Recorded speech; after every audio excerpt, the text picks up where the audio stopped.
Maybe you, the enjoyers, you will not care that I'm late. But the live people would. Starting half an hour later than you. So sorry. Can I do? Mom called. More important things in life. Do.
Alright, enough with the music.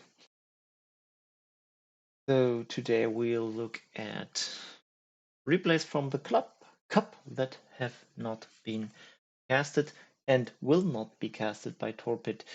I, as usual, do not count the Russian casters, and this time I will also disregard any match that Will has live streamed in the Discord.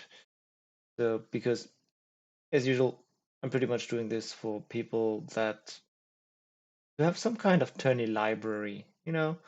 Someone wants to look back and see, okay, there was a tourney. How did that tourney go? They can find every single video on my YouTube somehow.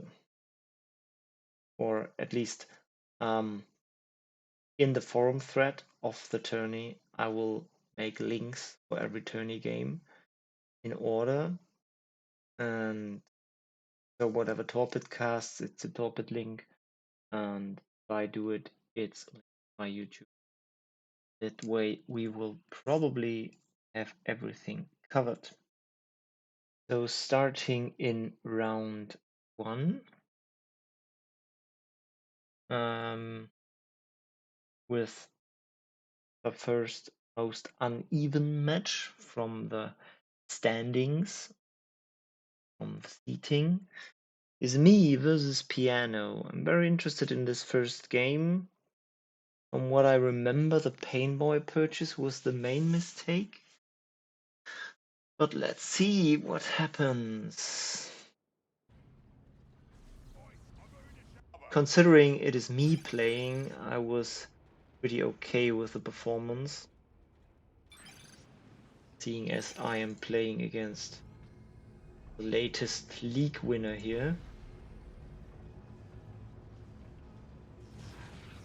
Yeah, I do go for the power.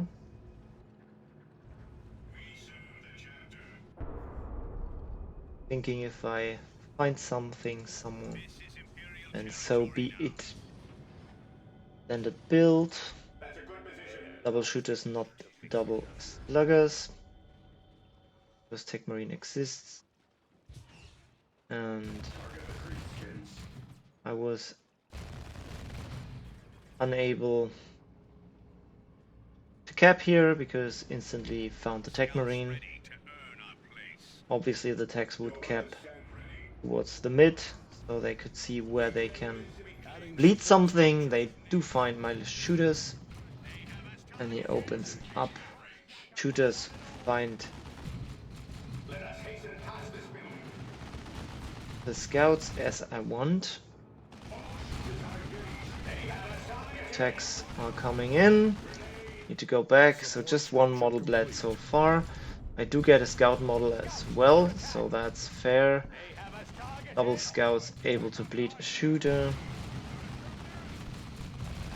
And here we go, techs pretty much in melee with the sluggers, need to retreat. And this is where I needed to cap. Cap. What are you doing, Fufu? Okay. First big mistake here.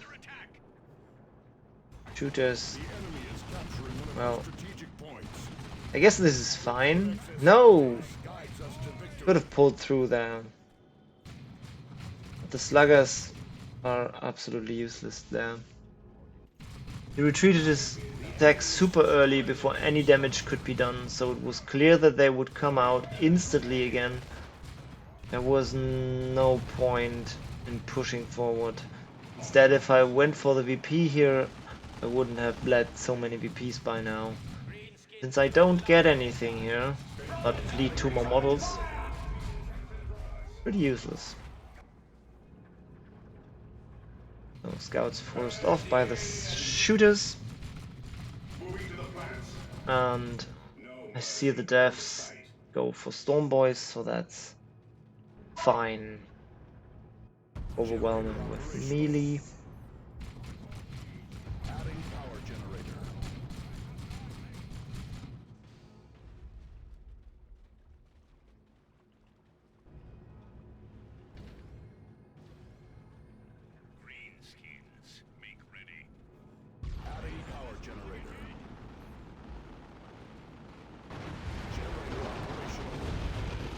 Devs forced off.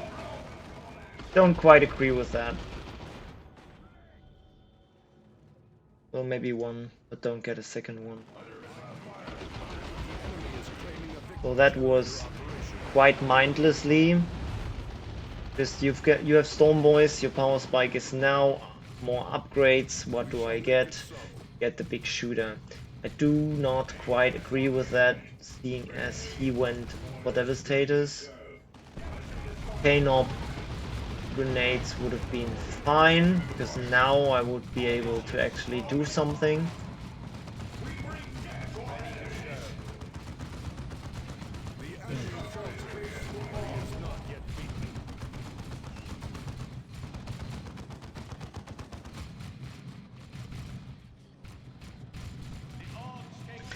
The map isn't exactly helpful.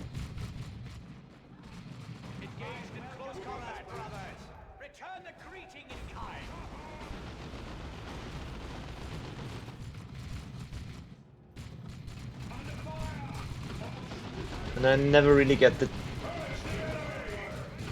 blob up and do what I need to. I'm all over the place.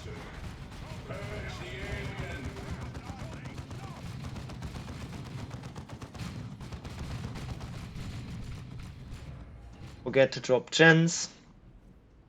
Okay, so that's the real problem here. Forgetting to drop gens, so obviously he will be far ahead to tier 2. That's the whole problem then. A task unfinished is a prayer unanswered.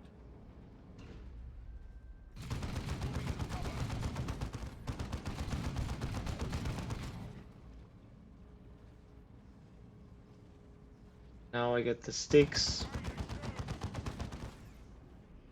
Victory point secured. Technology unlock beginning. I do force him off again, but yeah. Victory point secured. I can force him off as much as I want. I bleed more than him. And forget to drop gens. I do get the pain boy here and I'm still floating. Look at this shit. I didn't even notice that I forgot to drop the gens. That's pretty damn bad.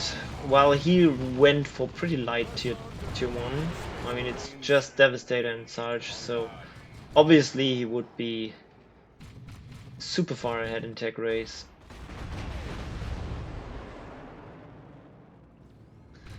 Big shooter was not necessary.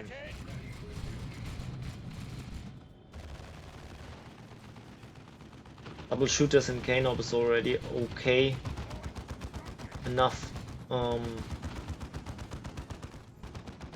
piercing damage if he doesn't invest into scouts further. I mean, one big shooter for suppression of the tax is always nice. So you can stun nade them and then...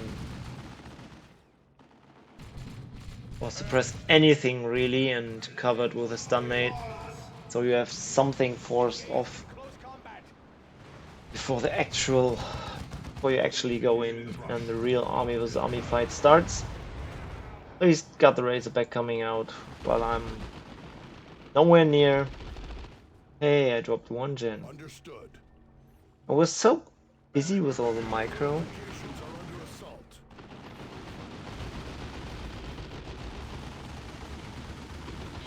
I remember sweating a shitload and still scouts all over the place and outcapped me. Oops.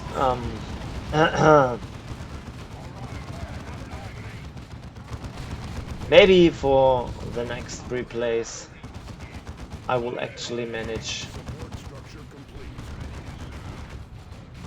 to not spoil you how long it takes. Because at this point I see no way. I would have gotten dashed now and already so far ahead with the Sarge and the Artificer. Got Artificer while going tier 2, I guess. Yep.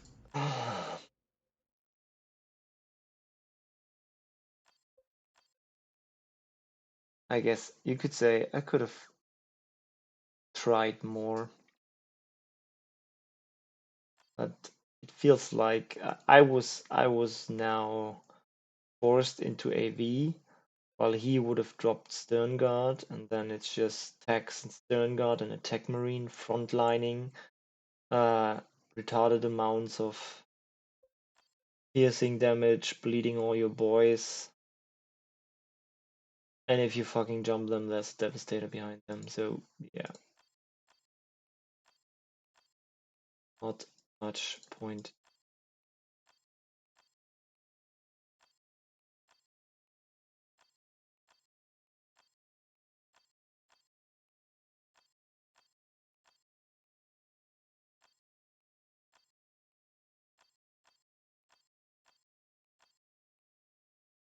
Oh look, game 2. Same series. Let's go.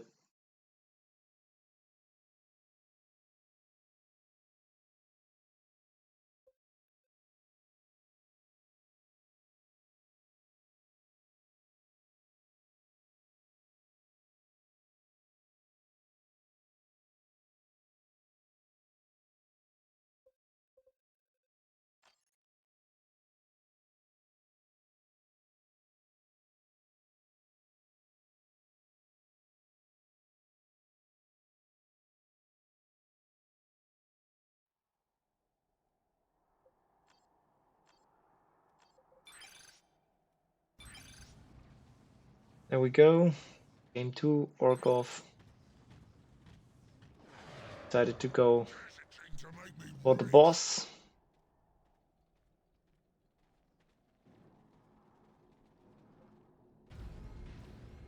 Watch the nearest fight.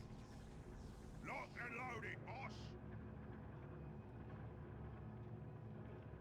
I decided to split in one direction, boss and army the other.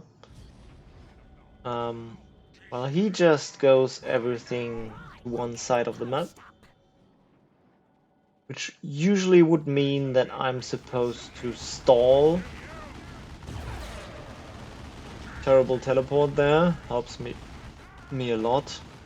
The army isn't quite there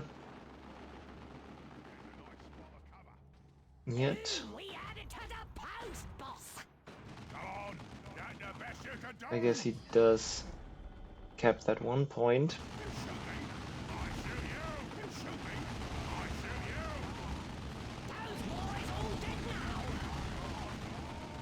Shooter's unable to take cover at all, as usual.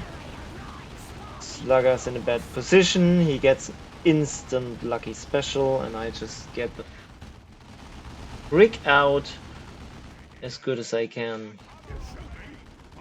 Already quite unlucky and not stalling very well. He decaps my starting point. And I find it very curious that he does go for a no-gen build into looters.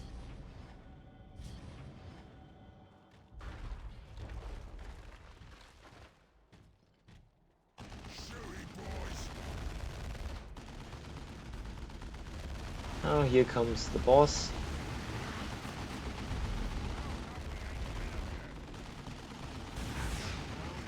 Gets a special on the mech. Gets a shooter boy as well.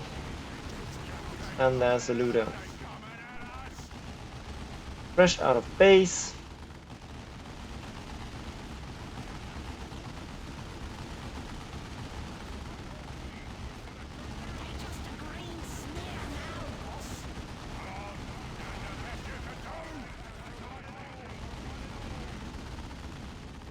Here finally my shooters took better cover than his, so I forced them off. Looters are afraid of the warboss, so they don't really follow. Now they do.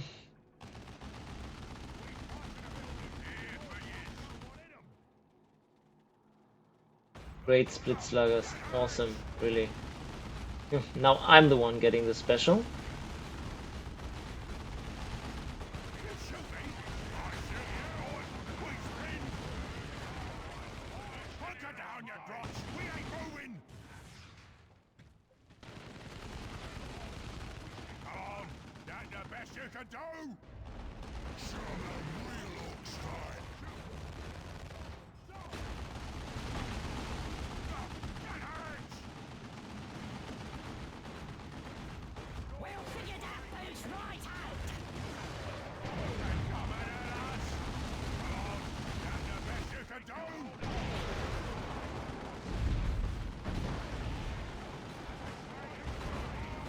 Get a couple of models, upgrading my shooters. So far so good. He does have a gen more than me, and for a longer time, because he did bleed less very early. For some reason, well, he got the burners, and now he is getting electric.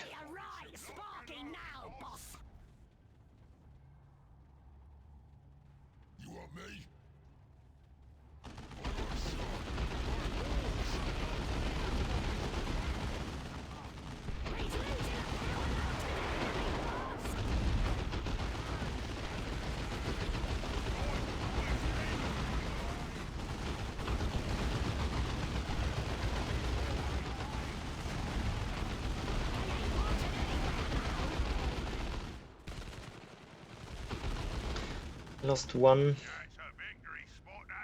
He lost one and a looter. So, kind of okay. And his looters are in a terrible position now. Exactly what I wanted. Forest off. Now I actually get some map, and I'm not too far behind on tech. So I kinda got back into the game into 1.5 a little.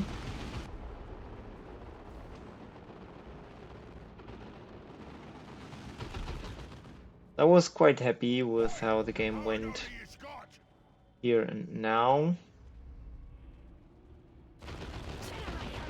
Needed the knob to detect looters. Another model.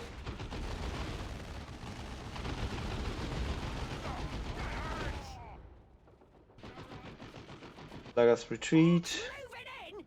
Now I just split to take out the looters. Instant retreat, and I actually go bash. Hey Inne, how you doing? Since he got to these shooters, what was okay? This goes for the sluggers now and needs to retreat. Fails at that. But I wasn't really able to micro him a lot because I was trying to bash as much as I could.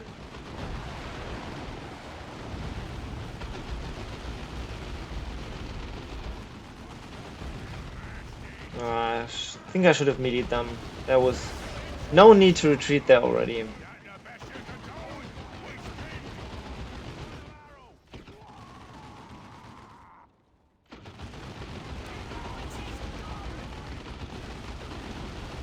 His sluggers do cap top now. And I failed to go tier 2.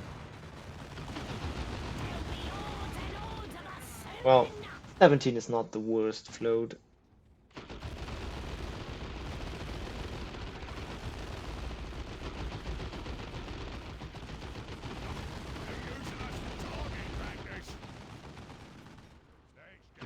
The bottom shooter absolutely should have finished this.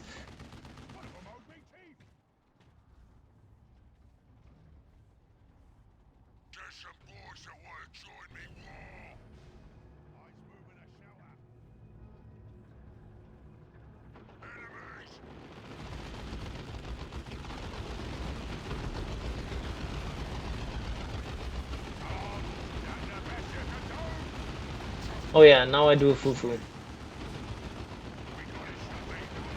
Which is quite awesome. So I failed to retreat that warboss. Because for some reason I thought I could just outwalk shooters, which is more than impossible.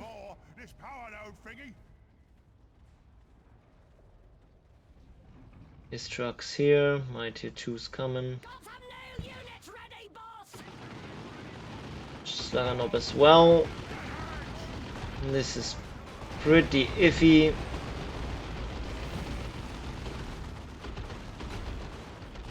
But I do get out.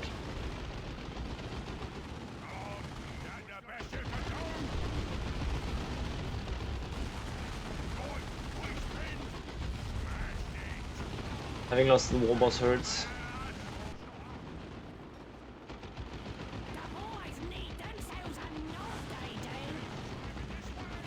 And now Slugger's in retreat path. Luckily fail. And here's my truck. And here's my busters. And now my Storm Boys bug.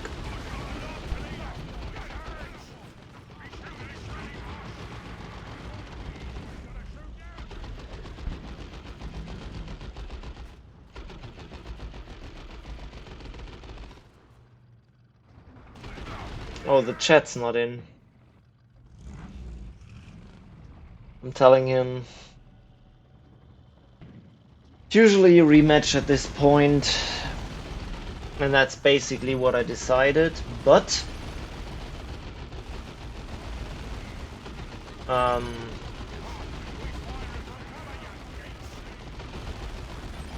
well, Piano was too late to our games.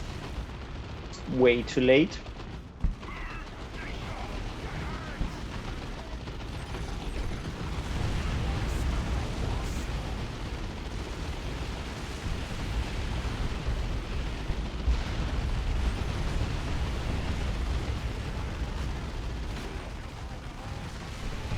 yeah, they did not get unstuck.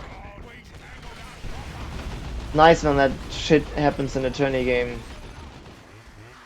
Yeah, and as I say, usually it's a rematch, but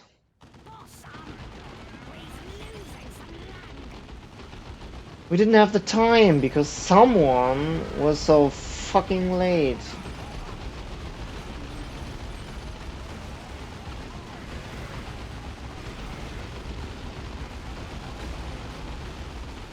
And I thought we would delay. In hindsight, pretty stupid because losers bracket delayed way more. I should never assume that I'm the one delaying. Should have given him a loss in the first place for being that late, starting off with a loss. So he needed to 2-0 me, but well, no. I always have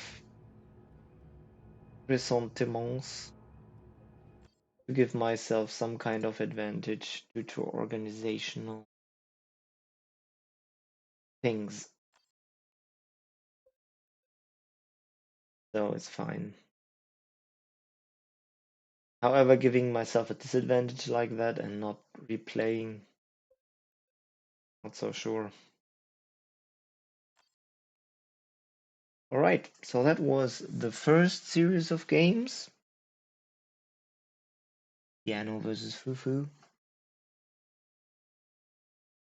Let's go to X versus Vagrant. See if I can find it.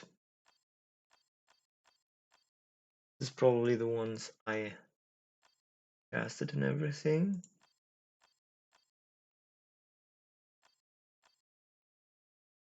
Okay. Right, so I know it's gotta be. Yeah, here's one. Here's the other. This one's earlier. Take this one. This one's probably saved by the by Vagrant's ESL reporter. Looking at the time format, and this one's from PAX. So knowing PAX, he would start with Chaos and go to Automatios later. So we just go with this one, right? Let's go. Second series, PAX, Vagrant.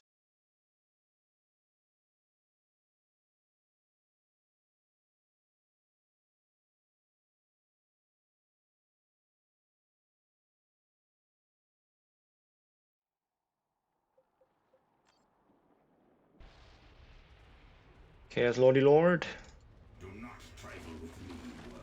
Kinda the Nashi from the colors is the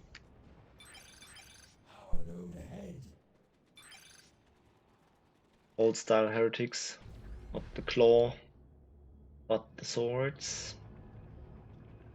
Against the warp spider. Okay. Maybe this wasn't the first game.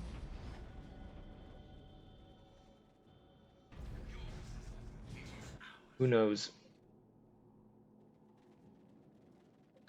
Because Vagrant usually is a Warlock main, probably the best around currently. So him opening with his not main is a little weird. But maybe he thought, well, if you play 2 games, you need to at least play 1 second Elder hero, since he's an Elder main. And if you do that, it would mostly be Warp Spider, because people think Farseer is not so strong right now. And if it was gonna Warp Spider anyways, might as well play it versus Chaos Lord. But I don't know. Maybe it wasn't the first one. But I think to remember that this one was the first one in ESL, so should be the first game of the series. Strange, really, because there are so many great teleporting hero maps, bigger maps, where you would usually prefer the Warp Spider over the other heroes, and this is not one of them. Kinda curious.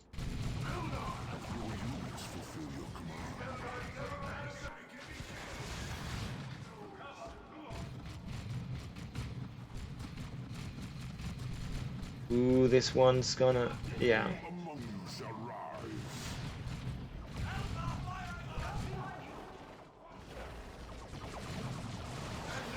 Warp Spider.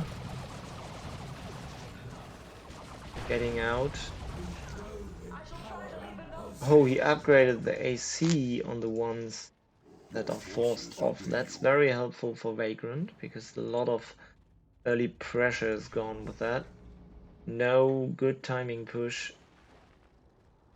And Pax is doing his usual strategy, 3-unit tier 1 into Bloodletters.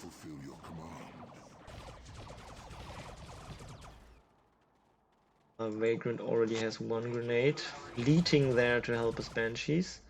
And he should actually go there, because they can fire there, and they want to be there once these guys get out of the building. Oh my god, good grenade. But just 1 dice, pretty lucky. Heretic gets forced off by the Warp Spider that is now getting the Targetus for improved range and damage.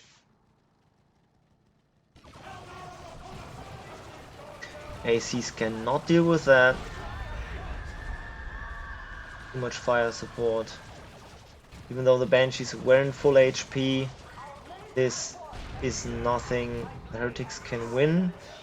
They do better than expected, because Vagrant got a little too close there for comfort.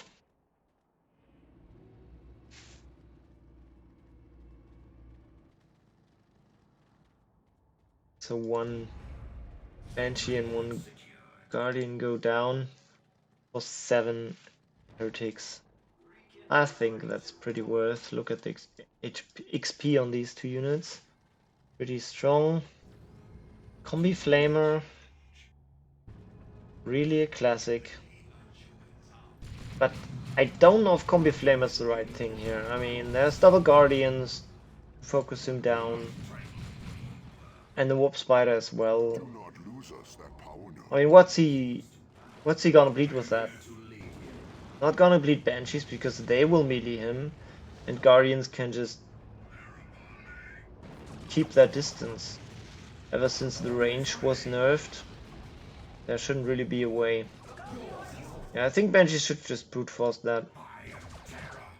Don't even try to dodge, because you can't dodge it. You will force them off anyways, exactly. Take the damage and retreat for regen.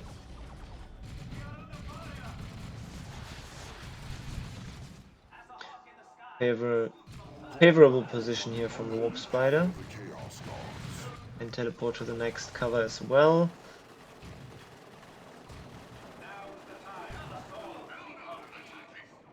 I always like when Heretics just chase something. They always seem to be faster than they're supposed to.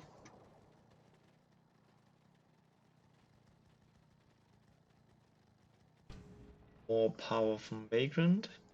Noting this. Why not? If you know the Heretics are where they are, there's nothing that can bash this effectively.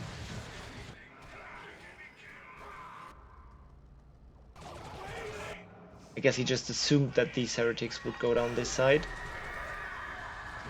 And with that special, the Heretics will win that fight. The 1 gen goes down, but traded for 4 Heretics. And almost level 2 on the Banshees, I would assume. And there's a retreat nade too! That's pretty awesome. How did the Banshees not get XP from that grenade though? Weird. Weird. Warp Spider still a nuisance to humanity.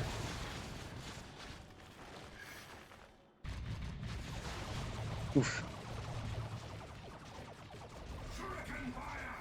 Already on the entangling web here, because he absolutely knows there's gonna be bloodletters. Why wouldn't the Exarch is out? So is I don't know why he's aspect of strengthening though. Not like Pax has blood crushers in his HQ. He just can't build them. Everyone knows that. The only Chaos player that just can't, no matter what. So one Banshee is attacking the AC. Let's see if he gets special. Doesn't need to, because with the Banshee Exarch and that level 2, these Banshees would absolutely murder the Heretics.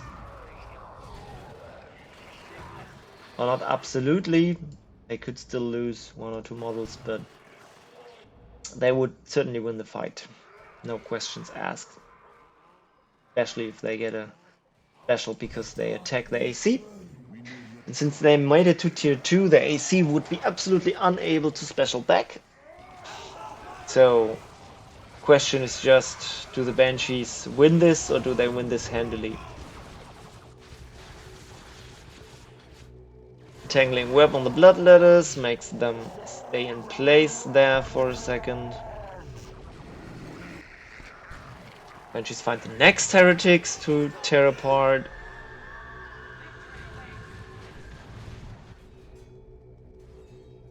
The rest of his forces. Okay, Pax is saving for the Dreadnought. Didn't even get the second. Ooh. Second Warlock on the Guardians. But the Warp Spider dies. A little too much kiting. This is what I meant. What do you get the Bolter for against? Actually still fucking kills one. Holy shit. Because Vagrant was a second too slow.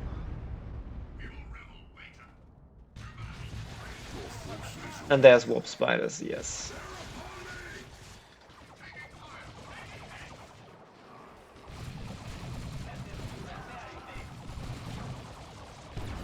Warp Spiders are great here. Very good against all this light infantry. Can't really be caught by the Bloodletters. And are also preparing for the vehicle that is, I'm sure, quite obviously coming for Vagrant at this point. We of course can see that there's the Dreadnought. Pretty late also. Did he not Overwatch? Anyways. Dreadnought incoming. Pretty good combination, these two. Because the Dreadnought basically wins any ranged fight against almost anything. If it's not AV. If it's AV, Bloodletters can jump the AV. And if they want to go into melee with the Dreadnought, then there's Bloodletters to peel. So the synergy between these two is pretty good.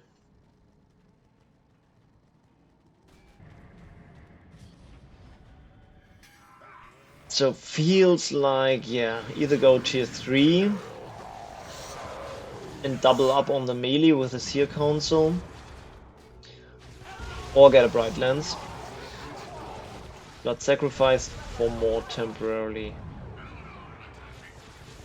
Bloodletters, temporarily ones, will of course go in recklessly to push off the enemies as good as they can, while the permanent ones go for the sure kills and sure XP on the power. This worship is not needed anymore, but there's a lot of fights to fight, so can't expect picture perfect micro here.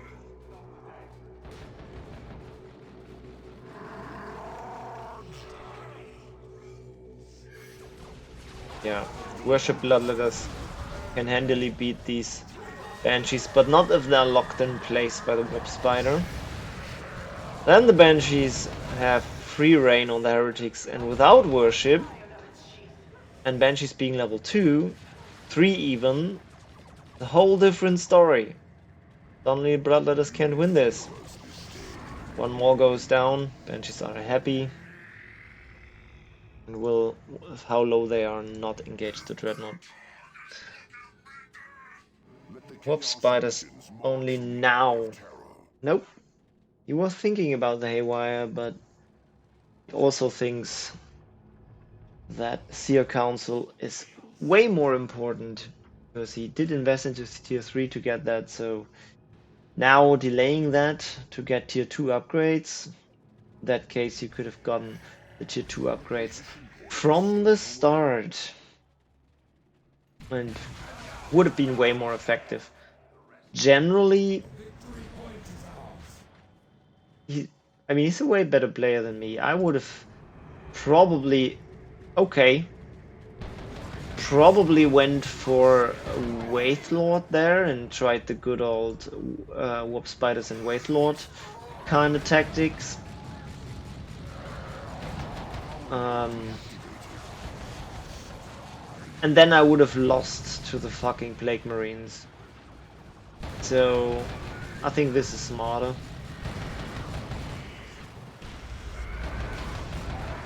Going tier 3. Did not expect the Fire Prism though.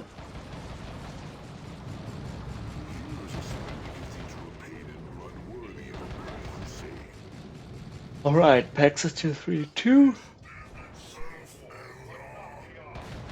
And slowly getting back on the map.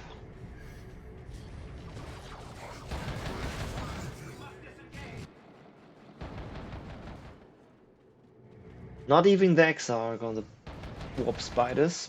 That I find curious, because he seems to be basically always worth, isn't he? I don't know if anyone of the experts in chat think different.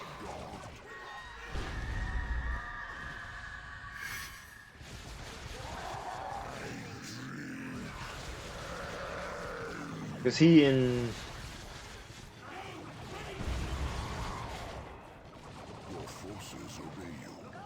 Yeah, the Exarch increases the energy regeneration, so you can teleport more, and it's an additional gun. And compared to the models, it's not even that costly. I think a model is like in the original, when you get them originally, it's 10 and 110, and the Exarch is like 15. He, at this point, he doesn't even have fucking energy for the Haywire. And the Haywire would have been great there. But it still kinda has to run from the Banshees.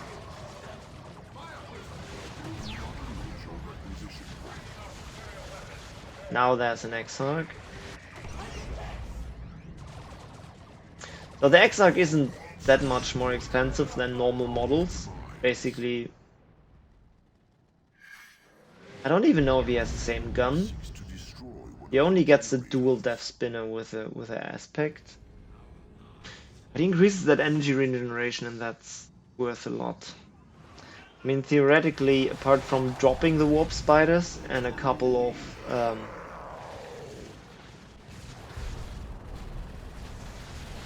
crack shots, he didn't use much red. So he could theoretically invest into some gates, and the Warp Spider gates do increase energy regeneration. So that's a possibility. If you really don't want to get the Exarch. I do wonder what Vagrant is going for here.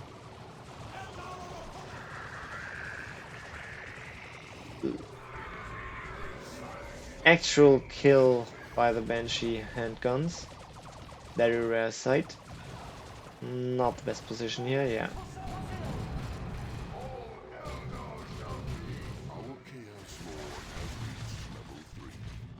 Here's Lord. Slays a Warp Spider with his bolter. And we'll have a Great Unclean One coming. Interesting. Very curious tier 3 decisions here. Oh my god, I missed the Dreadnought going down. I guess the Banshees chased him all the way here.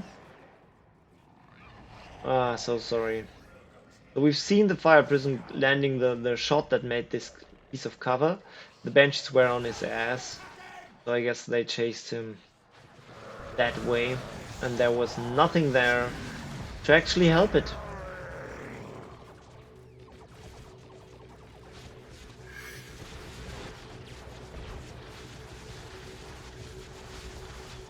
Back shot on the Warp Spiders again.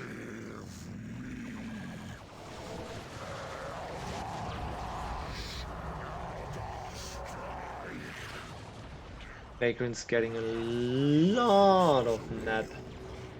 And now there's a Guo. I don't know, he basically can't do anything about the Fire Prism, but can very well ignore it because the DPS isn't that great. And Guo can heal by worshipping.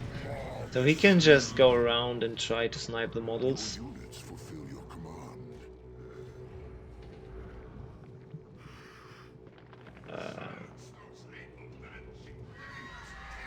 Don't think what he thought Lomond would do there. And fleet. No. No fleet. Ah, okay. Tried it with a grenade. Unsuccessful though.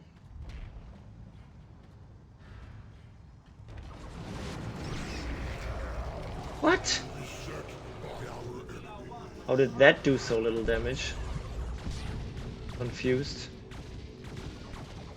Actual Dark Reaper usage. New tier 3 unit, remade, now a tier 3 unit.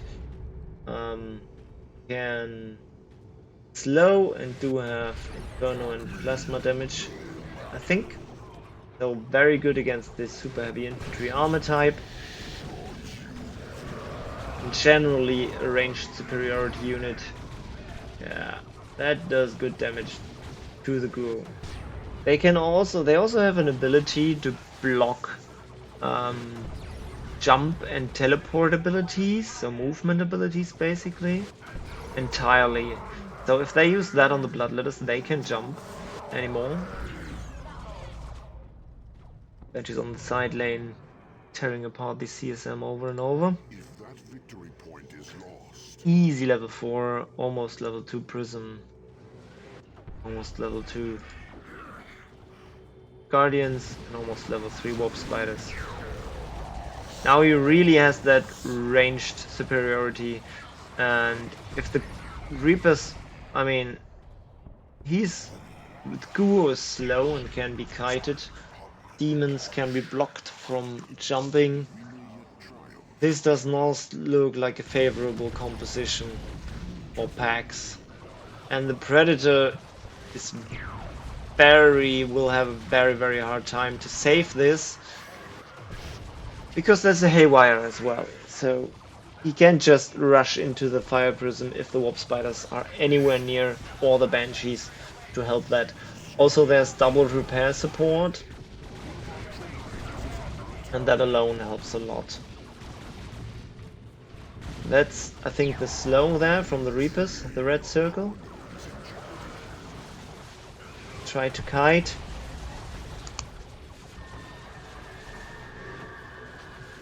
And do so successfully, because Pax can stray too far from his Bloodletters.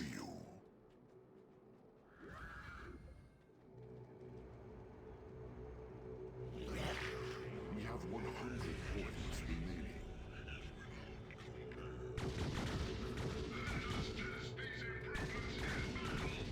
Why is he not firing? He does have the aspect. I don't know if he has. I don't even know how many models they usually have, and if they have the Exarch or not.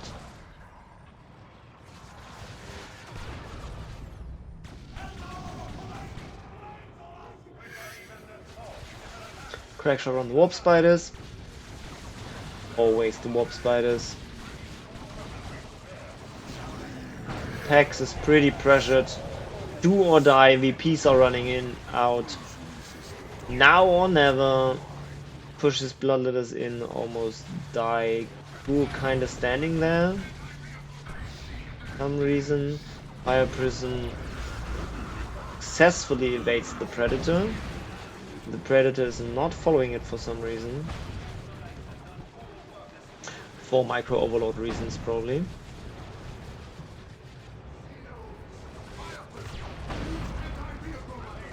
There we go. Who's gonna get that? If he doesn't miss Micro now, yeah, he's got the Fire Prism. But CSM will die if he uses Fleet here, not even needed. Chaos Lord has reached level 4. I guess he did push him off successfully. In the end.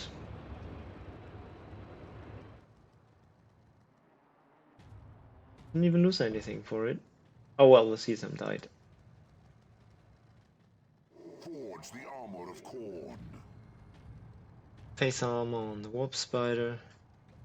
Are we gonna... No, he doesn't have enough red for face out.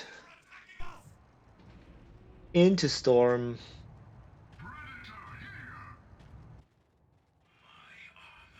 Mark of Khorne on the bread. Inferno armor.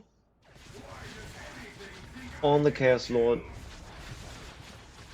I don't think I've seen a single usage of the Inferno armor. The enemy has 100 points remaining. Maybe that was just my... There we see one. Pretty good even. Banshee's not been flame resistant, that deals damage.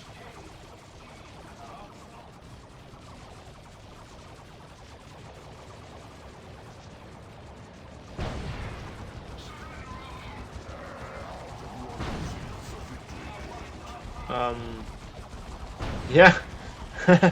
Just brute force the cap, why not? We get a Bright Lance now. Helping with the Guo. Haywire, and now the face out. He's on a 1 cap, Banshees protect this, Warp Spiders get this. He's just buying time, and it's enough. Games over. So 1 game for Vagrant.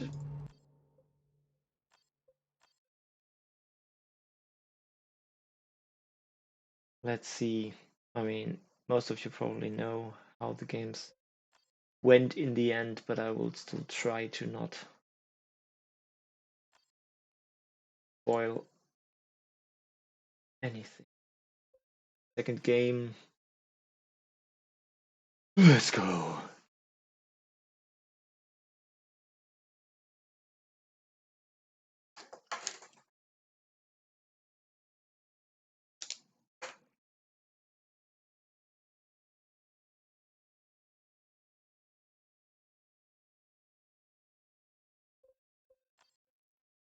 X versus Vagrant. Game 2. This time the Warlock against the BC. He is listening. He is. Speak. Big fucking sword, small fucking hand. What can you do? That point must be ours. A lot would argue small fucking everything, because we all know the scale of this Terminator and probably a lot of Terminators in the game. I don't know what exactly is... I don't know, is it just the Automalius Terminators or is it all Terminators in the game? Anyways, there's a scaling problem. They are barely... I mean, it's a Terminator armor and he's not really bigger than these power armors. But not to focus on the negative stuff too much. A double Guardian build against Automalius. I don't quite understand the purpose, but it is what it is. Destructor largely missed. I think he had 1 model there. Then fleets away to cap something. Strikes do not follow him because they do not know what's coming, and he could kite them indefinitely, and that's a very poor use of their time, so they just Cap instead. I guess a double Guardian does give him a lot of map, but that is something I could argue double Banshees would do too, or just that little bit more wreck. My problem is just that if he goes for a full power armor build, then the Guardians become quite useless in the matchup. With a heavy cover, ISTs beat these Guardians. It is helpful against the brother captain to focus him down, the double Guardians. And now since the Banshees took this much ranged fire, I guess with the aspect they could still win against the strikes, but it's not worth going in there because there was interceptors behind them. Orks coming out, as you would usually against Eldar, go for these perks to deal with the Banshees, even better. Good destruct on the strikes this time. Excuse my yawning.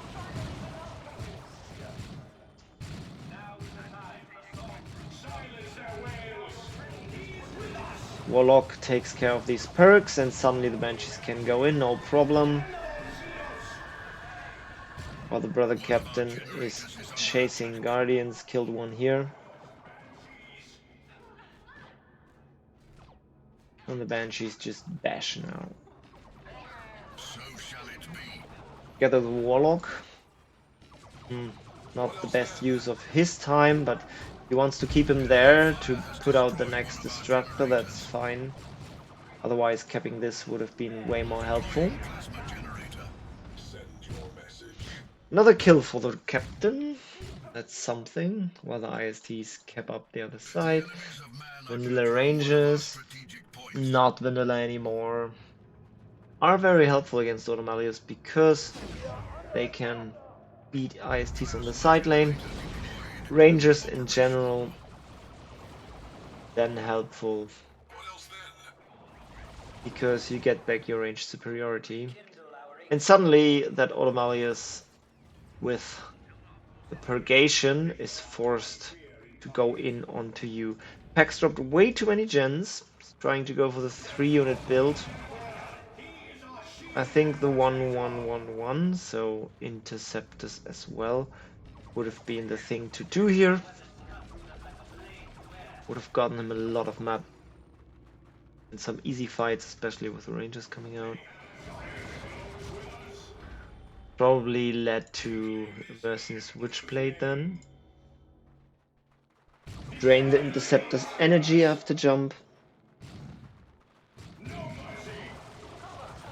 But it is what it is. Pax likes his early attacks and should go tier 2 about now then.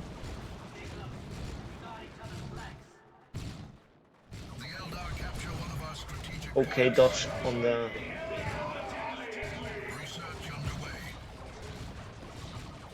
Destructor, and now the Banshees suffer. The strikes can chase behind them right into the Guardians, while the perks try to deal with the and kite the Warlock, I guess. One Guardian down. Now these strikes just goes. They don't even try to pick up another model. They'll just force off the Warlock and make him not decap anything. He's still busy capping. So is the brother of captains. Oof.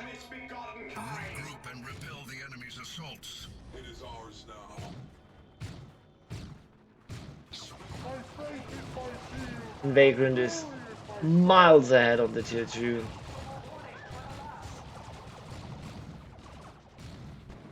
Because he invested just the 40 into the Rangers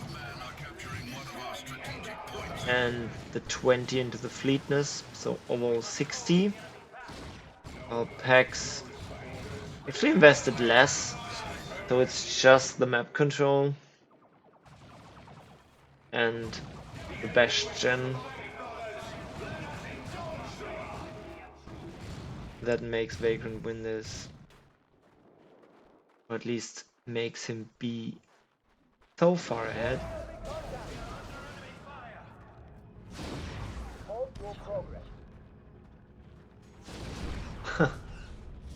Fucking miracle, no IST died there. And now suddenly the double guardians do have some advantage. No Exarch upgrade, interestingly. What's he favoring? What's he going for?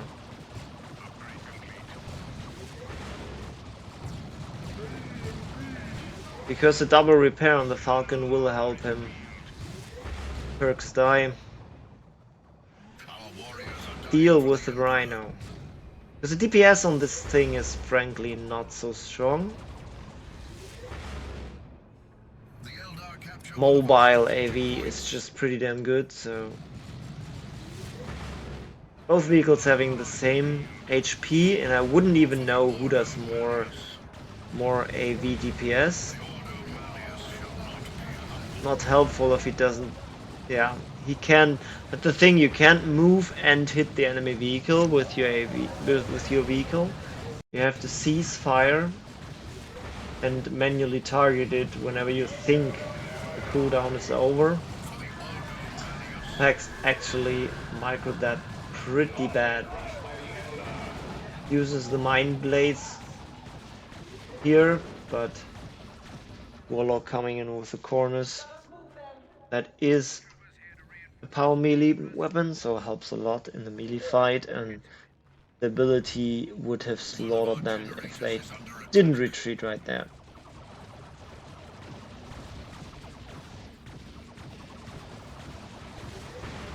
Icon needs to turn around, does so. Very nice. Oh yeah. One dies instantly. And you've seen how much damage this blade does.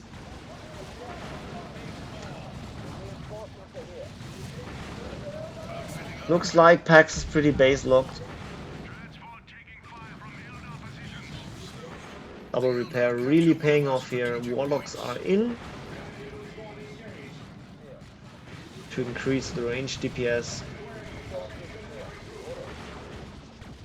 Oof. Yep. That's that. One of our generators is under attack. Looks kinda cursed for Pax now.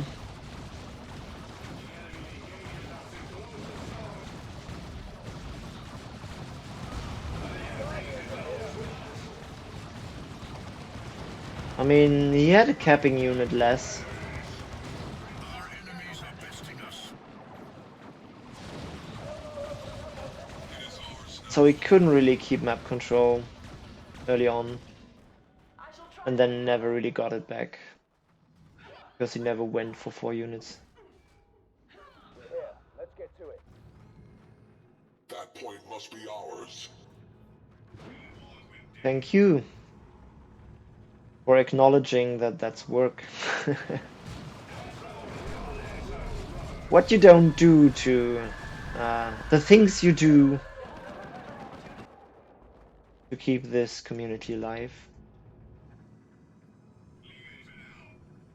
Send your message. Classic BC side capping. 300 points remaining.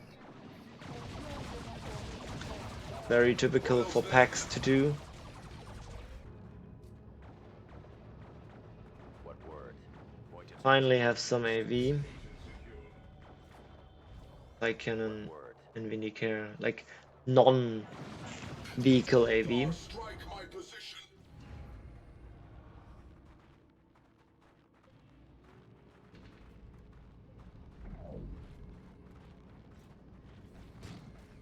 And detection is also important because Warlock has his Cloak of Shadows. So shall it be. Yeah, wow, oh, yeah, that's another wipe here. We are branded with the And he knows it. And he throws in the towel. That's Pax going down in round 1. Straight into my arms, you could say. So even though we haven't quite finished the round 1, I would now like to go into losers round 1. Hex versus Fufu. Because I'm not quite sure how I lost that first game. Any advice will be appreciated. I'll go into loading and quickly go for a toilet break. See you in a second.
Right, I'm back.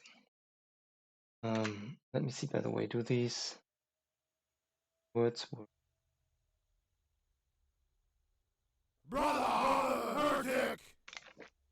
They do seem to work today.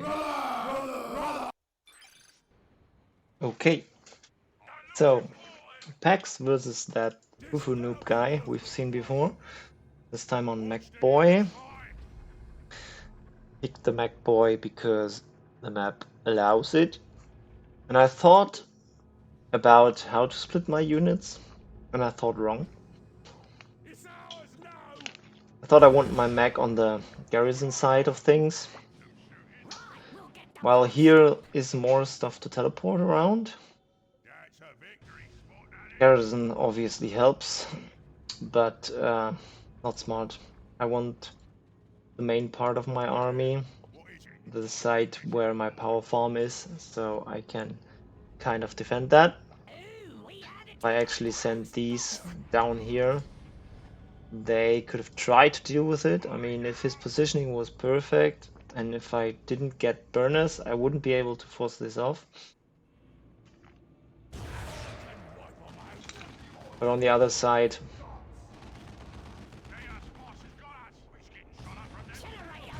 so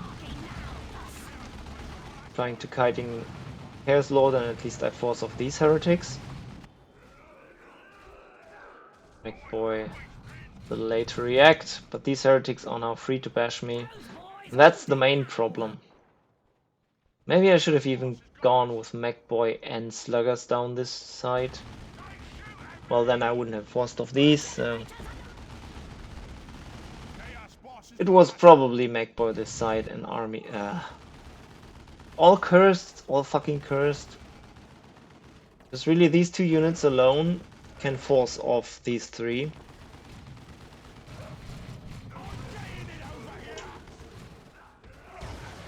Well, probably not. I don't know.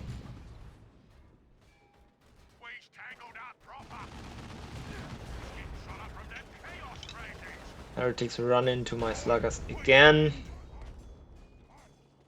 So, sluggers do well here. The one gen was lost, Mechbar retreats in time. A couple of heretics die. Map controls kind of in his favor. Still, actually. But now my storm boys are here. So now we go. I guess just decap and get the fuck out, because obviously there's an AC coming.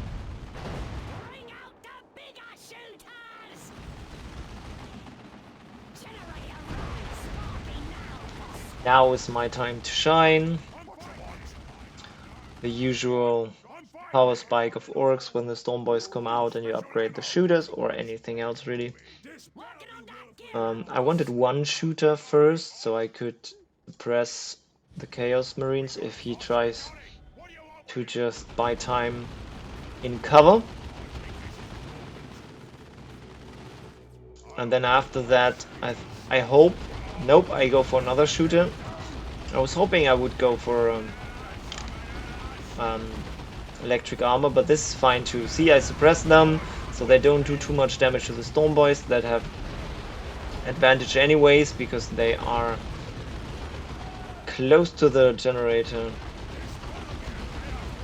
And second heretic come in. Yes, his Chaos Lord is not here, but I am making myself comfortable at his power. And I'm even putting good damage into the CSM, killing them all there. Which is nice. He does have way more map. Gotta admit that. I have 2 points. He has 1, 2, 3.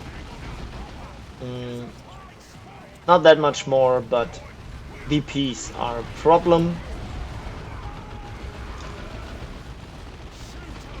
Finally, the electric armor is coming in.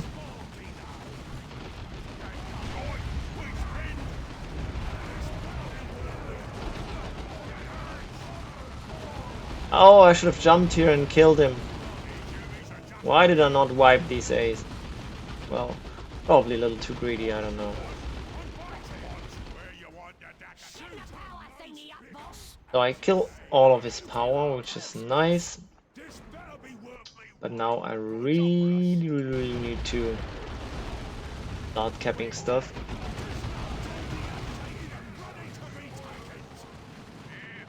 Storm Boys, get the fuck out.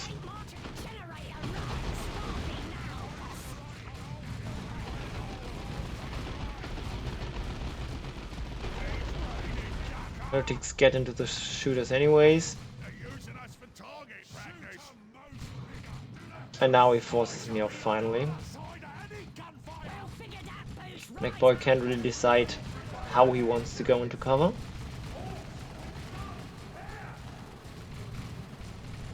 I guess I could have zapped him a little more before I retreated. Just get rid of that last bit of energy. Stormboys kept 1 VP at least. Let's let us move out. Oh yeah, it's the map control. I bashed him. But it's still pretty even here. At this point it did feel like I had quite the advantage, but really I don't. Both shooters made it level 2 by now. is nice. Tells you how many heretics I killed here. Another CSM goes down. This is helpful. 2 CSM for a note. I'll take it any time. Macboy level 3, Stormboys level 2. Everything level 2 for me. Now I get a lot of heretics. I don't know what happened here, but I even wiped the heretics. So now it looks like an advantage, doesn't it? Both players could go level 2 now. This better be worth me while.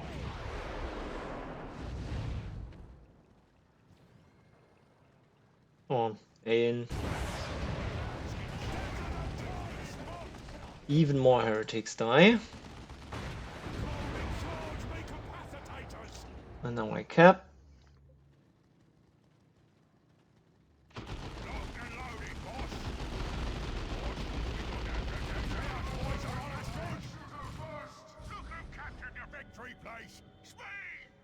Well, this is looking fine. 2 units against 4. Map's turning blue. I have way more levels. This is where even I shouldn't be able to throw, right?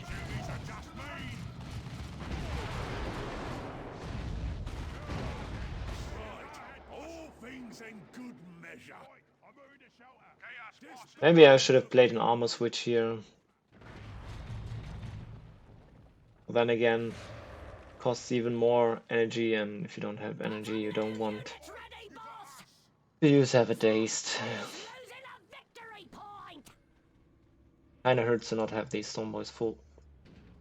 The whole problem.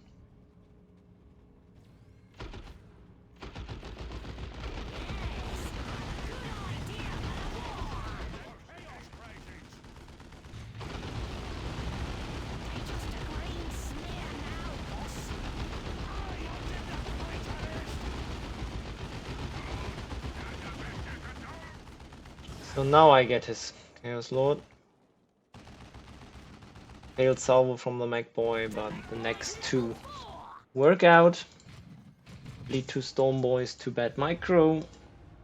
They should have instantly retreated after capping this, really. There was no point in staying. Weirdo is out for some weird reason. Haha. If I believed I had the advantage I had, and Weirdo was not the right thing here. It was either truck or Death Dread, and this is quite the Death Dread map, to be honest. But I was too afraid of worshipped Plague Marine.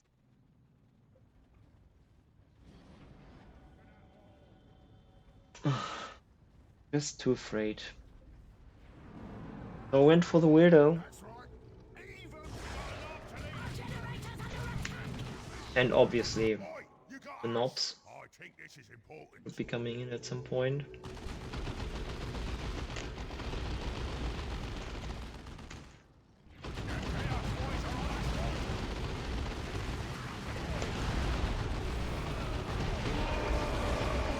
Why do I not control the Bloodletters here is beyond me. The worst micro for the Weirdo.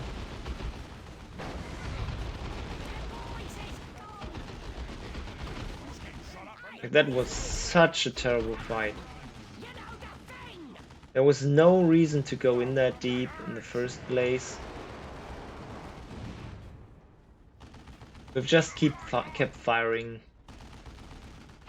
But anything really, preferably just fire at the CSM. And once the Bloodletters are anywhere near, try to hit them with a Warp Vomit.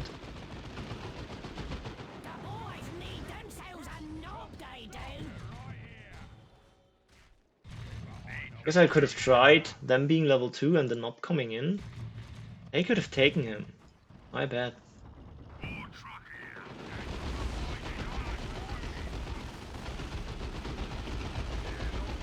And I absolutely needed to use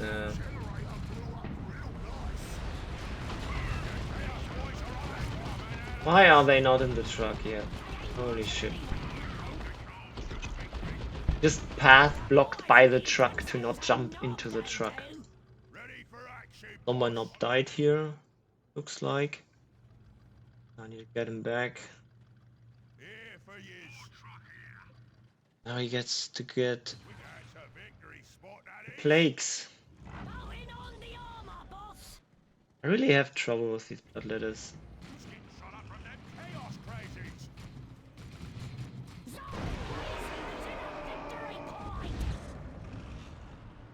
And at this point, to be honest, I should have just made a home up here.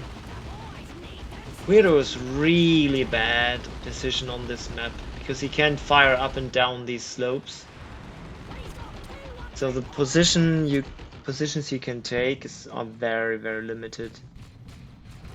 Special ammo. Look at this shit, holy...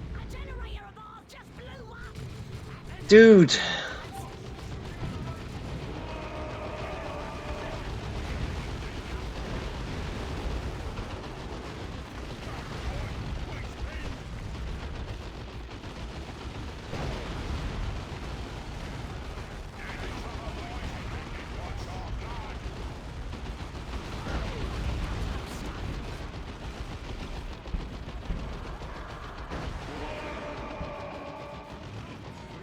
Chaos boys are on us. Weirdo just casually walking through these blood sacrifice bloodletters, losing a shit ton of HP. And now there's plagues. Super annoying fuckers.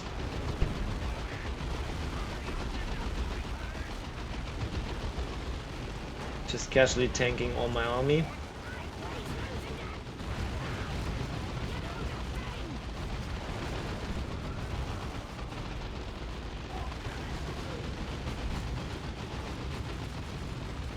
Keep shooting the bloodletters when they're phased out. Pro move.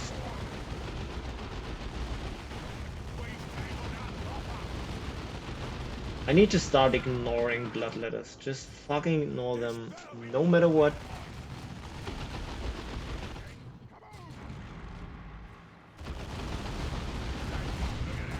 And kite them. Control them. That's a trick, right? We just pretended to lose, right?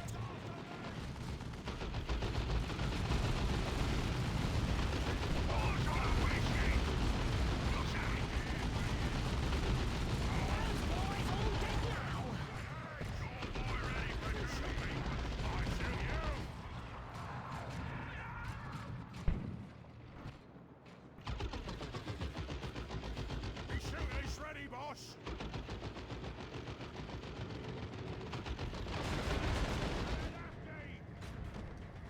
And now there's that thing. Shot up from them chaos crazies. Boss seems real mad. I think We've got 100 points left. what the fuck was that? I was there drop down What that is. thingy here. Did you see that? More truck here.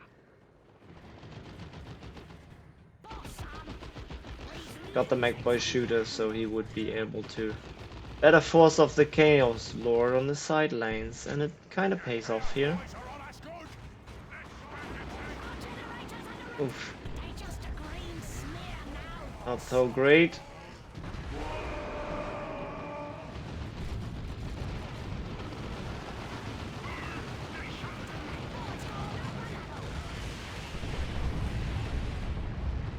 Besides, got 300 points left. This was a huge problem, because look at the VPs. I need map control. And losing Storm Boys is not helpful with that. So, at least now I should have focused up here, just keep the 2 VPs. Everything's fine. You can turn it around, right, boss? Got time, go to 3, just hold up there. A new type of death gun, is it? getting shot up from them chaos crazies. this is nice. I have the PCs, melee. I basically force off these heretics, kill these heretics, and now there's Beamy and Busters on the ass of that thing. Okay, now what can stop me? What can fucking stop me?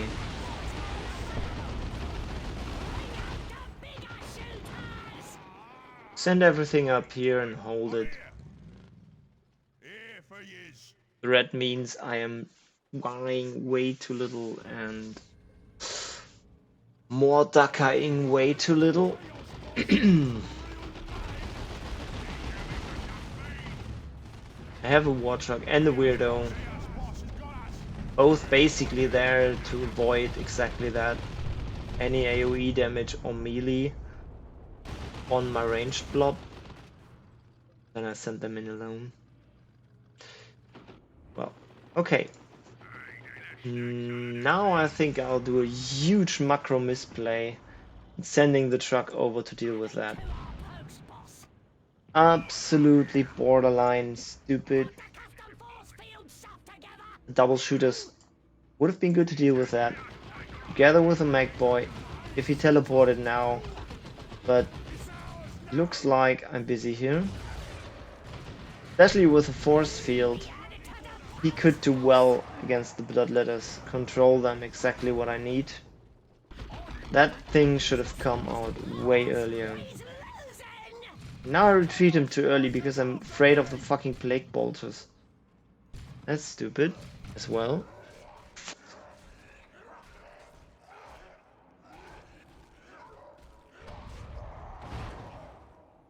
Weirdo angry with his boss's decision. And rightfully so.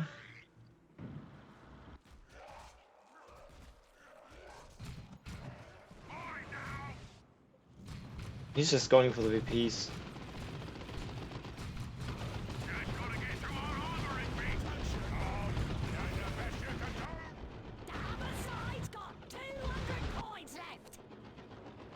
Yo. Nope.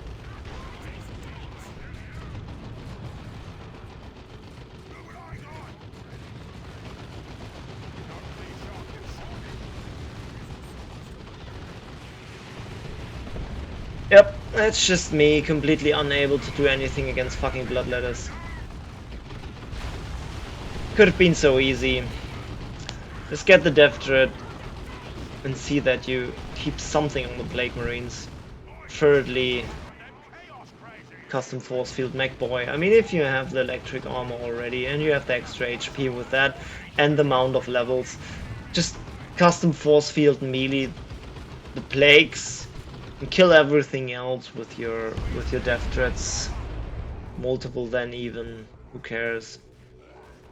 But no, I'd rather throw that game into the bin.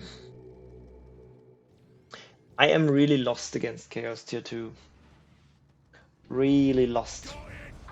Weirdo doesn't seem to do much. Next to nothing, really.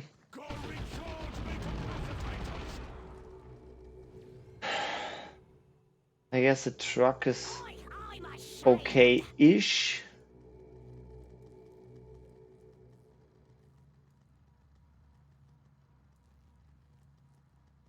I really don't know what the fuck to do.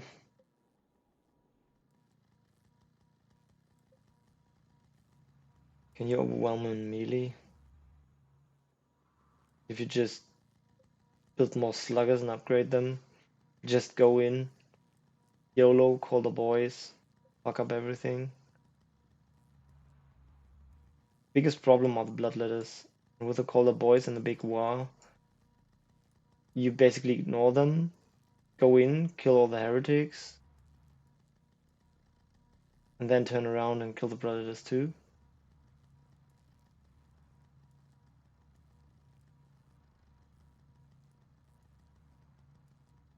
Yeah, right, blood sacrifice is a thing.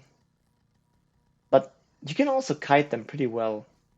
Like if you just send your sluggers on anything but the bloodletters. I guess with the worship they are fast, but not quite as fast as sluggers with Call the Boys and Swamp Him and everything.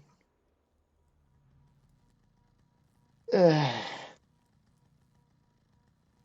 don't know what I even did there. I mean, I had the ranged advantage with Weirdo and the shooters. Just the shooters really had the ranged advantage. There was nothing that could outrange DPS them. So why not just stand there with double shooters, shoot at everything, and whatever comes in, you mop up with the sluggers. Because, you know, Bloodletters can't really teleport in because then they're without worship, and then sluggers can do okay against them while you still shoot them with everything you have. And CSM, with the amount of levels and everything, couldn't really deal with the shooters and ranged anymore, especially after the Weirdo was there. So I get the Weirdo to have the ranged advantage, and I at no point really used that range advantage.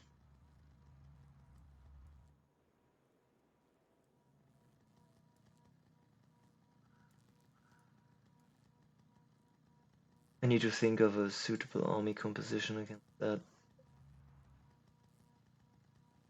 Because there's nothing. It's really just the fucking bloodletters. Nothing else is really a threat. And if it's just them, obviously Death Dread is the right thing, right? But then here come the Plague Marines, and you don't get enough piercing DPS. The whole root cause of the problem is that Orc Tier 2 doesn't have any additional piercing DPS. If there was any unit with piercing DPS, awesome, get that. He can't do this combination because it's all light infantry and asks to be shot.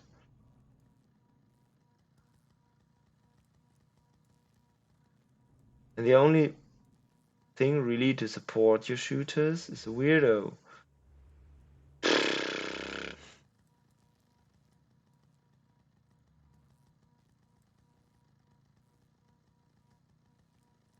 I'm having trouble thinking of anything useful.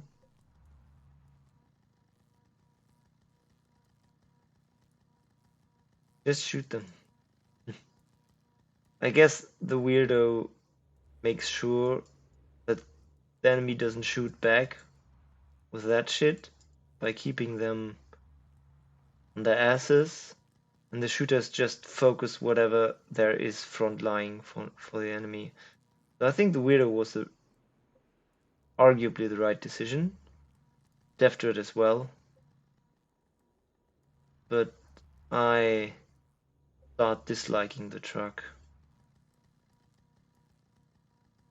It doesn't help that much with his vehicles.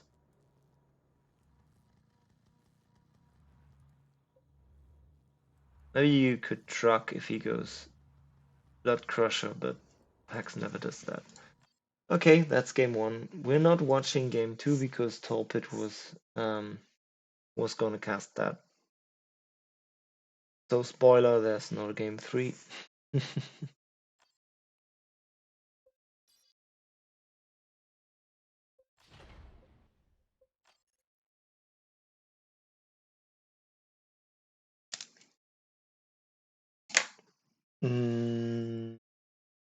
What else? There's Adilla and Kickin.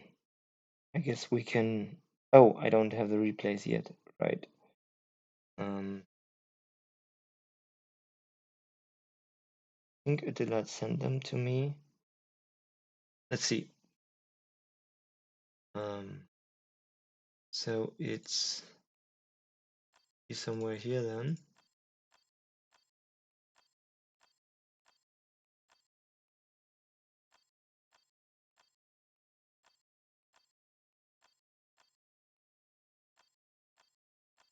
Okay, so I haven't downloaded them yet.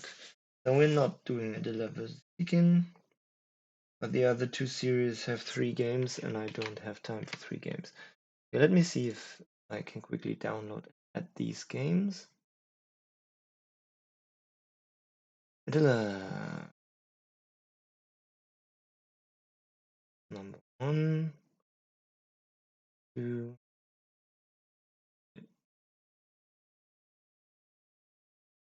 once.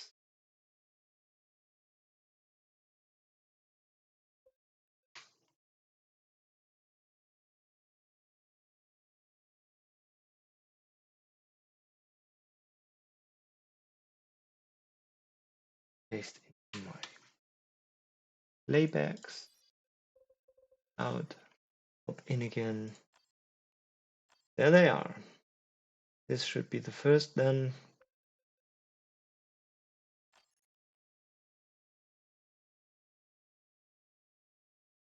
Let's go.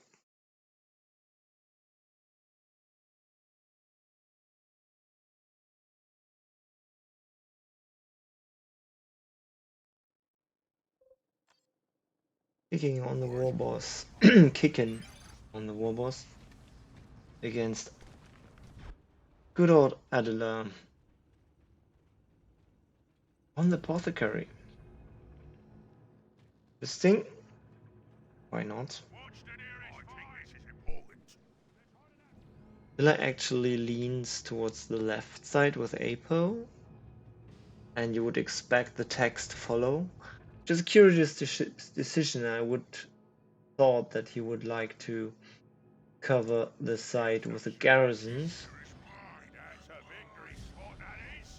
Adding to our post, boss. See, text follow in his wake, and here the duo goes, looking for some orcs to bolter down. Wonderfully find some shooters with a split model that takes a lot of bolt shots and dies ultimately. Apothecary went in a little way too deep. Interesting that he goes with everything in one spot. You can do that, but you have to note that there will be scouts backcapping, so all Adila has to do is buy time, which is quite easy here.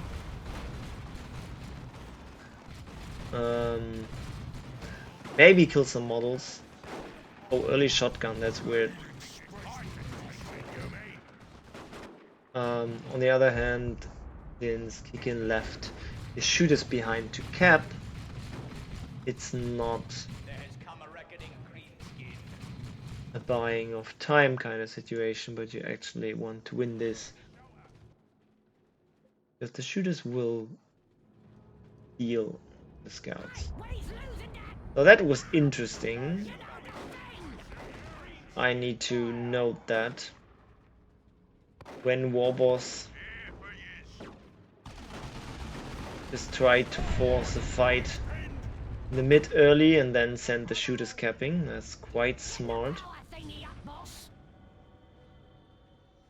Really like that idea. I mean, it only works when the enemy hero and tanks are in mid, but they almost always are. And then Warboss can just go for the tags, and Sluggers can deal with the enemy hero. I guess part of the problem was that Adila took so much damage on his apothecary due to the early mispositioning here. Otherwise, it becomes hard. Good vials, bad vials of Adila. Classic Adila nade. Nades his own tags. Nice. Sluggers dodged though. Kikin was very much aware of it. We have the classic Devastator and Storm Boys. Pretty late Devastator, since Dilla preferred to go for shotguns and vials first, which I don't quite understand. Vials is something for mass melee, and so far he's only seen one Slugger Boy. So quite premature that upgrade if you ask me.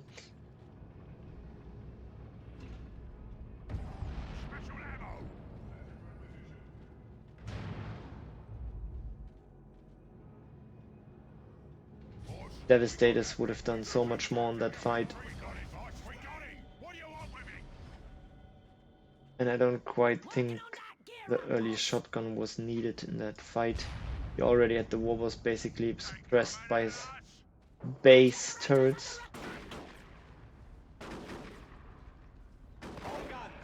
Not a big fan of early shotguns against orcs.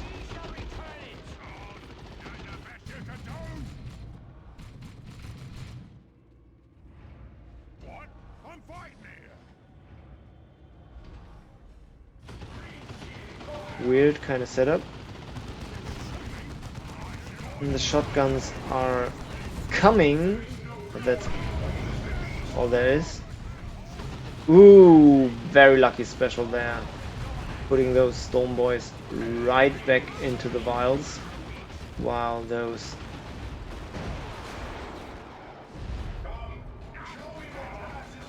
ooh, 1 HP apothecary. Tex had a blast roasting these shooters. And now beeline for the power because there's no melee around to stop them. Lagas are still capping. The storm boys tried to kill the Apo and failed. So that should be at least 2 killed gens. Oh, that's weird, yeah. The rebuilding of the gen was a bit premature there. A little late on the shotgun blast, but still enough, I guess. Doesn't kill a model, and now, well, I guess he kills one slugger model, but gets forced off. I missed another vials, I think.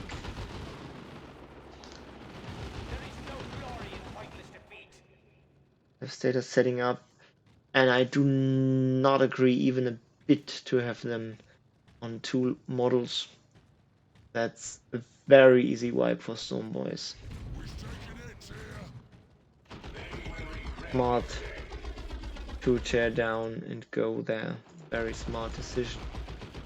Even though he takes a little fire for free, better than getting wiped.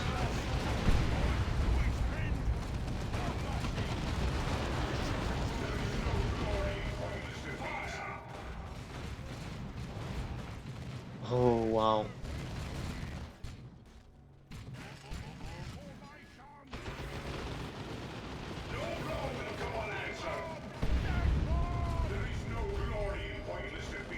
Warboss gets attack.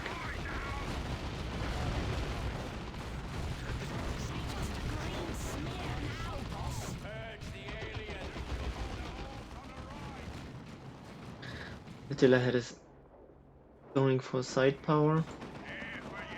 Taking this floating little going to do there.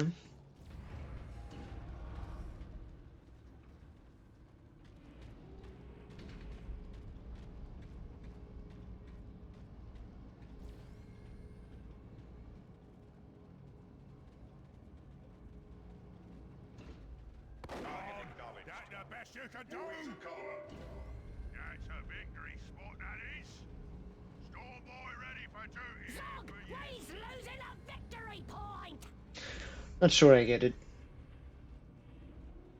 Purification vials here. Our generator's under attack. I think purification rights, the one where he knocks back on heal, would have been doing more. Same with Sanguine Chainsword. They ain't marching anywhere now. But it is what it is. Got some new units ready. Sergeant upgrade while going tier 2, Razorbacks here. And this is where it becomes very much uncomfortable for a Warboss player.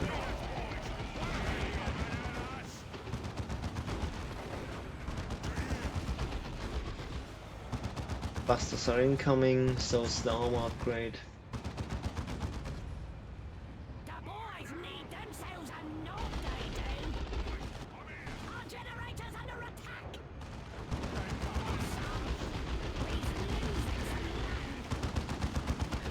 2 XP for the Razorback. Watch the nearest mine. Just retreat in the end. Scout grenade in retreat. Dillinate. Boys, wonderful. Who knows? Boys all dead now. Weird kind of frontlining with the tank busters there.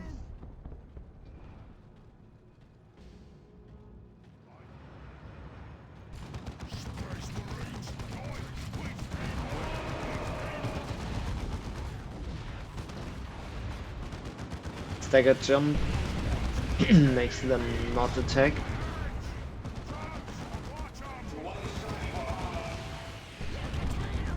Right, boss?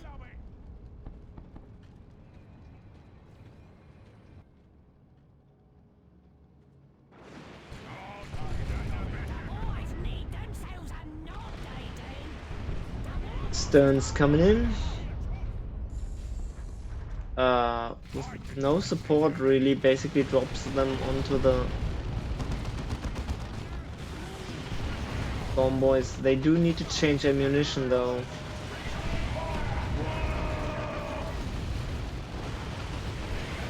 Finally, there is the stinky bolts and those, yeah. Call the boys. What kicking was going for, but the Stormboy knob dies, which is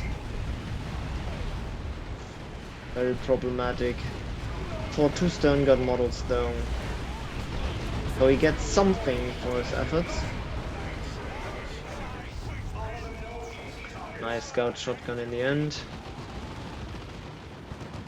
And the Razorback's still around. Did it even take part in the fight? Shooters ready, boss. I did not hear his bolters sing.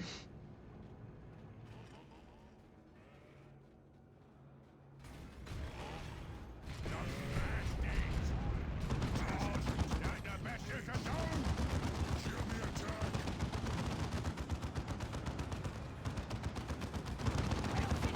Who's right out? Here for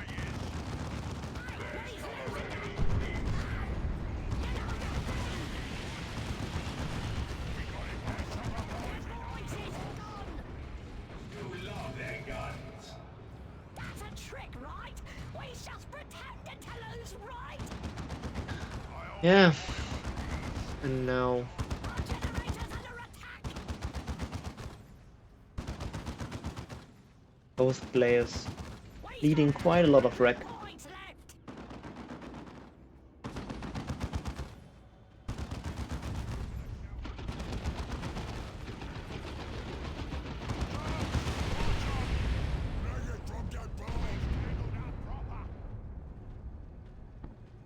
Armor of Purity for more heals. Even though I'm not quite sure how the energy economy would be taking that. So Sterns focus the tank busters so that no matter how this fight goes, in the end the Razorback is free. It will die here though, I'm pretty sure. Angels of Death activated. Devastators can set up again. And this is a lot of scouts dying.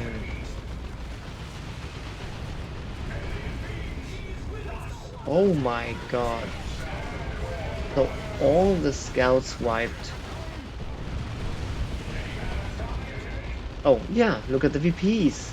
Adilla was just going all in here. Going for the VP win. These tank busters should really cap now. There is no glory in pointless defeat.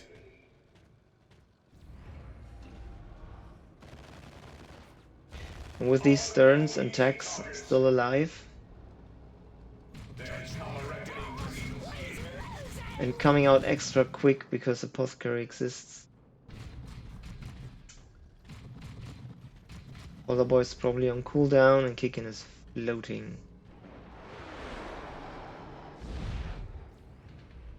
Another slugger. They're using us for target practice. Anything could have helped. Right, we pinned. Stormboy's being forced off by Devastators is sad, and that's game. The tide's coming. The tide is coming. That was another Call the Boys. Shamed.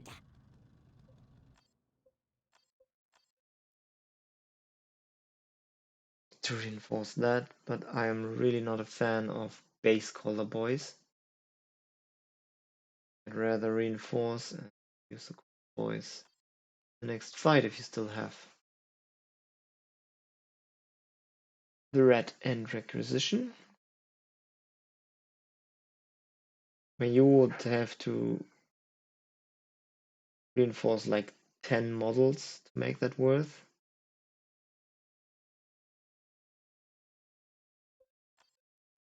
I'm not sure he did that there. Let's go, second game. Reverse roles. Kick in on the Space Marines. And the Dilla on either Warboss or Magboy, as far as I know him. Magboy it is. Always Magboy, isn't it?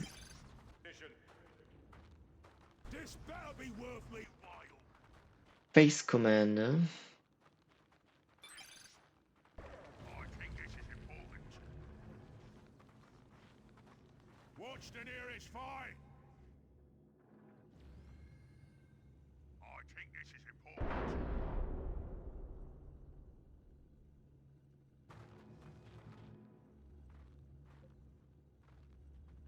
It's ours now. Right, we'll get the post up. Standard build so far. Sluggers alone on the side. Mine now. Not a big fan, means these two can do whatever they fucking want in the middle. Ooh, we added to the post, boss.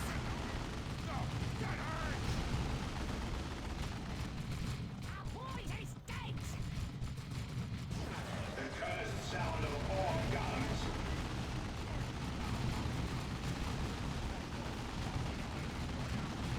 Dilla just goes for it. If he would attack the back squad, I think he now did, he now retargeted. They are not in cover and they will bleed more. So that's 2 models lost overall. Wow, but Magboy gets a tag model Sparky now. because he shot into this cover from the side the whole time. Quite lucky.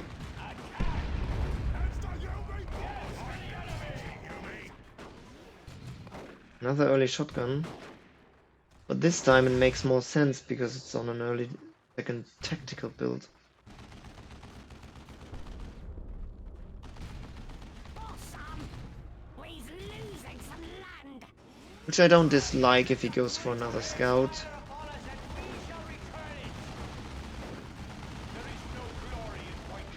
Kick and bleeds too much. For no reason. Like I should move out.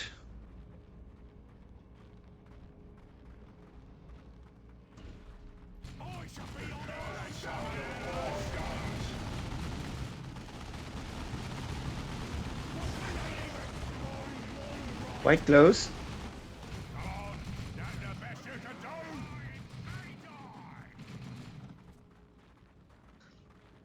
Those boys all dead now. Oh, that's not a very good idea. Off the force commander. Get the burners! Get the power thingy up, boss!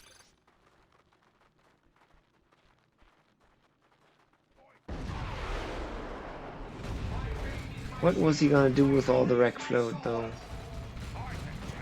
Building power now, I see. Really, this build doesn't work without another scout. As far as I'm concerned. Especially if you lose your hero. And he kinda needs the artificer. Charged! Who needs a taste? No better! Bring out the bigger shooters!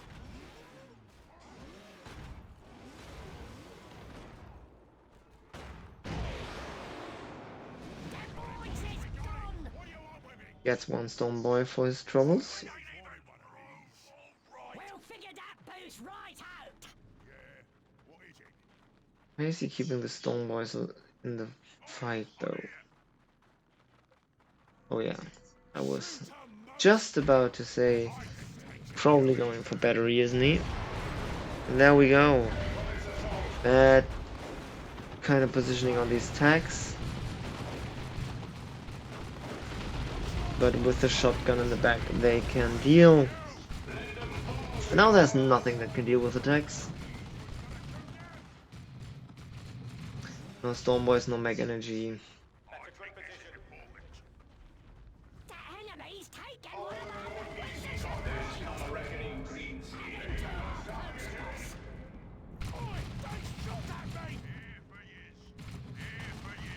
Oh, there's some heavy cover, nice. Marines are shooting at us! Did not know that.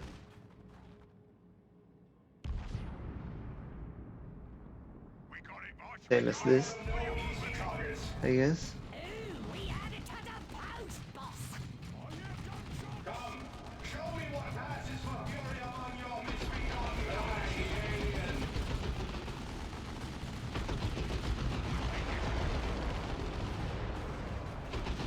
Take a jump, probably max range.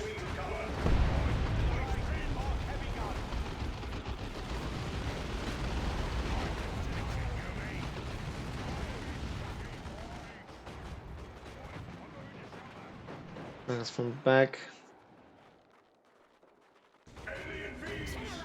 We'll connect with these tags, I think. No, they do have war active, so they are ever so slightly faster. But yeah, don't waste too much time. They charge finally, forcing them off. Who's got models die there? Nice.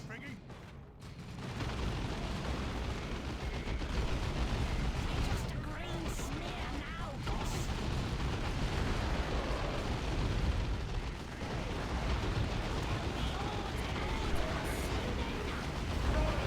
Wow, he does get the force command. Pretty damn lucky there. Yeah, those ASM have no chance here. And he uses for the Emperor. Why?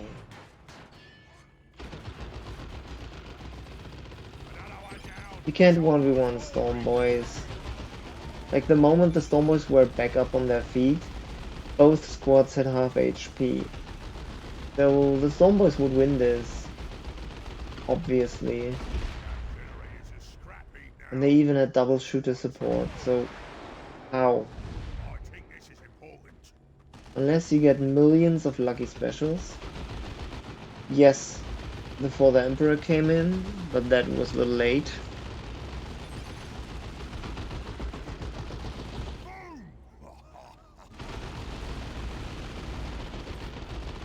Get the power thingy up, boss!